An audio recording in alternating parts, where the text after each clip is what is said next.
Hello friends, আজকে আমরা কারি চাওয়াল বানাবো। তার জন্য ২ কাপ দই নিয়ে নিলাম, টক দই। তারপর পরিমাণ মতো জল নিলাম, খুব বেশি পরিমাণে জল নিতে হবে।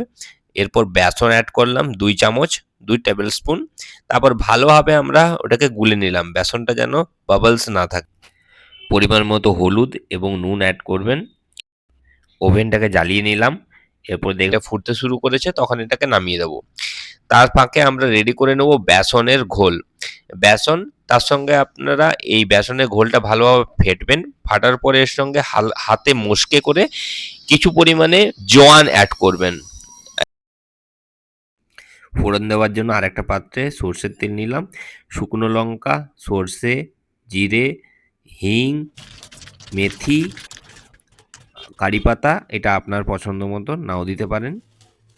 দিয়ে আমরা ফোড়ন দিলাম। ফোড়ন দেওয়ার পর আদা, রসুন এবং পেঁয়াজ অ্যাড করলাম। তারপর দেখবেন একটু নাড়াচাড়া করে নেবেন।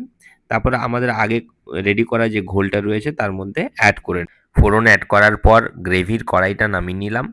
তারপরে আমাদের বেসনের পকোড়ি বানাবো, যার মধ্যে জোয়ান অ্যাড করা রয়েছে। আপনারা ইচ্ছে করলে ডোবা তেলেও ভাজতে পারেন বা নন স্টিকিতেও ভাজতে পারেন।